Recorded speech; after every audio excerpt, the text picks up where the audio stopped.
Hello student, एक बार फिर से आपका स्वागत है। एचएम पब्लिकेशन की हमारी बिजनेस स्टडी का थर्ड चैप्टर चल रहा था, जो एनसीईआरटी बुक है, मैनेजमेंट एंड बिजनेस एनवायरनमेंट। ठीक है, इससे पहले हमने impact of change in economy policy on the business और effect of liberalisation and globalisation, इसके बारे में इससे प्रीवियस वीडियो में हमने पढ़ा था। आज हम बात करेंगे managerial response to change in business environment. हम बिजनेस एनवायरनमेंट के बारे में पढ़ रहे थे कि भाई बिजनेस एनवायरनमेंट क्या होता है। जब भी एनवायरनमेंट में कुछ चेंज होता है तो उसके हिसाब से ही बिजनेस को भी चेंज करना पड़ता है। अगर आप ऐसा नहीं करेंगे तो आपकी हालत नोकिया मोबाइल जैसी हो जाएगी, नोकिया कंपनी जैसी हो जाएगी, क्योंकि नोकिया कंपनी ने हालात के हिसाब से चेंज नहीं किया और उसी वजह से वो कंपनी फेल हो गई। ठीक है, तो इसके मैनेजरियल रिस्पॉन्स क्या है जब बिजनेस एनवायरनमेंट में चेंज होता है। ठीक है, इसके बारे में बात करेंगे। सबसे पहले बात करेंगे डाइवर्सिफिकेशन के बारे में। डाइवर्सिफिकेशन क्या होता है? देखिए, जैसे ही कंपनी पहले क्या होता था, पहले कुछ ही कंपनी हुआ करती थी और कुछ ही कंपनी अपनी मनमाना तरीके से सारी चीज़ें मैनेज करती थी। लेकिन जब धीरे धीरे और कंपनियां आनी शुरू हुई, बाहर की कंपनियां आनी शुरू हुई, तो इसमें क्या हुआ कि दूसरी कंपनियों में बहुत ज़्यादा बहस शुरू हो गई कि भाई एक कंपनी दूसरी कंपनी से आगे निकलना की सोचने में लग गई। तो डाइवर्सिफिकेशन क्या बताता है कि the first response seen after new policy is the company are going for diversification. For example, state on भेल said that the new way of economic change we will diversify our portfolio. भेल company देखिए बताता है कि जब new economy policy आई तो भेल company, Reliance company, Voltas company, LG company, Samsung company, ये कंपनियों ने क्या करा, इन्होंने डाइवर्सिफिकेशन करना शुरू कर दिया। मतलब दूसरी चीज़ें बनानी शुरू कर दी कि अपने प्रोडक्ट को बढ़ाना शुरू कर दिया।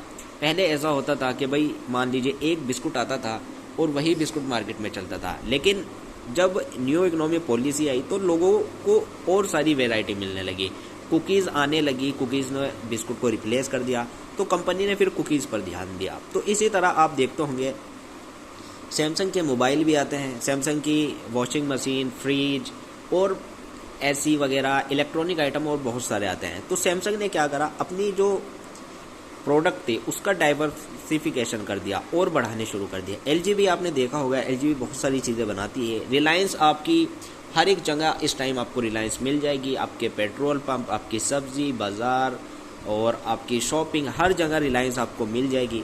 तो डाइवर्सिफिकेशन यही था कि कंपनी ने अपनी चीज़ों को बढ़ाना शुरू कर दिया। इसके बाद बात करें हम joint venture, collaboration and consolidation of multinationals. भाई जॉइंट वेंचर क्या होता था? भाई जो एमएनसीज कंपनी आती थी, मल्टीनेशनल कंपनी आती थी, उन्होंने क्या करा, जब भारत में वो आई तो किसी भारतीय कंपनी के साथ इन्होंने ज्वाइन करा। ठीक है, कंपनी के साथ मिलकर भारत में आई। इसके एग्जांपल दिए हैं, जैसे फोर्ड कंपनी, ये महिंद्रा के साथ मिली और जब भारत में इन्होंने अपना प्रोडक्शन स्टार्ट करा। जैगुआर टाटा के साथ मिली, होंडा सेल के साथ मिली, जनरल मोटर्स हिंदुस्तान मोटर्स के साथ मिली और वोडाफोन इस टाइम मर्ज में है आइडिया के। ठीक है, तो क्या रीज़न था? भाई ये जो कंपनियां आ रही थी इनको भारत की बिजनेस के बारे में इतना मालूम नहीं था, लेकिन जब वो भारत की कंपनी के साथ मिली तो उन्हें सारी चीज़ें समझ आई। तो धीरे धीरे आपने देखा भी होगा कि ये कंपनी अलग भी हो गई। तो जॉइंट वेंचर यही था, मल्टीनेशनल कंपनी जो थी वो आकर उन्होंने ज्वाइंट करके इंडियन कंपनी के साथ मिलकर बिजनेस शुरू कर दिया। इसके बाद बात करें हम ब्रांड बिल्डिंग के बारे में। After new economy policy the brand building goodwill image of company has become an important elements of promotion of company. भाई इसे आप इस तरह समझिए, मान लीजिए पहले ऐसा होता था कि आप अगर एक ब्रांड का कोई चीज़ पहनते हैं, मान लीजिए लिवाइस की जीन्स पहनते हैं, तो आप उसी की पहनते थे। लेकिन अब ऐसा नहीं है, अब आपको बहुत सारे ऑप्शन मार्केट में अवेलेबल है और अच्छे अच्छे ब्रांड की चीज़ें हैं। तो कंपनी ने क्या करा, ब्रांड बिल्डिंग शुरू कर दिया। ब्रांड बिल्डिंग के भाई अपनी कंपनी का प्रमोशन के भाई इतने पे इतने free, by one get one free, इस तरह के ऑफ़र या एडवर्टाइजमेंट शुरू कर दिया, सेल प्रमोशन शुरू कर दिया। तो अपने ब्रांड की एक बिल्डिंग बनानी शुरू कर दी, ऐसी चीज़ें करनी शुरू कर दी कि लोगों के दिमाग में उनका ब्रांड छाया रहे। ठीक है, इन कंपनियों में आपके ज़्यादातर जो थी सैमसंग, एलजी, सोनी वगैरह जो बड़ी कंपनियां हुआ करती थी, ठीक है। इसके बाद बात करें यूज़ ऑफ लेटेस्ट टेक्नोलॉजी। भाई to get the first mover advantage, companies are trying to get the latest technology first in their product. हर कंपनी ये सोचती है कि सबसे पहले मैं कोई लेटेस्ट टेक्नोलॉजी बाजार में लेके आऊँ, ठीक है। तो यही चीज़ होना ज़रूरी था और ये चीज़ नोकिया ने नहीं करी, जिसकी वजह से नोकिया फेल हो गई। आप देखते होंगे कि कंपनी, आप एमआई देख ले, बाहर की कंपनी है, सैमसंग देख ले, बाहर की कंपनी है।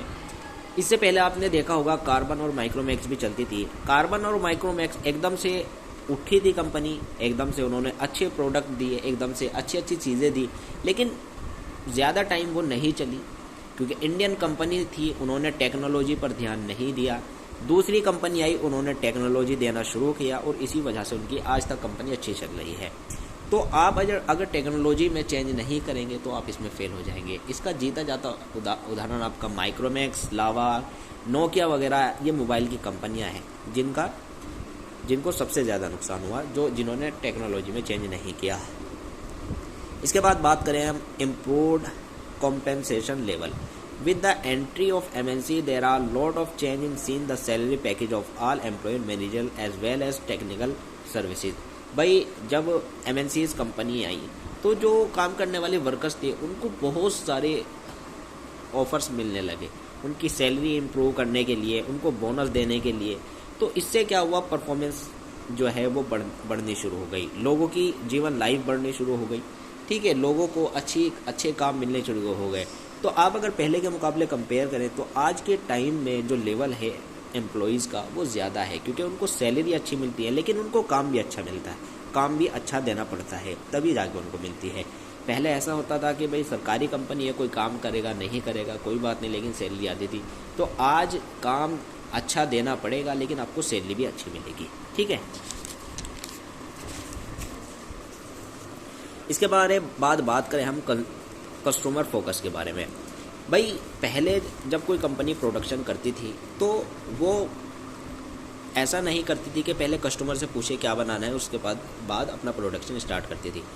पहले कंपनी खुद ही अपना प्रोडक्शन सोचती थी, फिर उसको स्टार्ट करती थी और मार्केट में ला देती थी।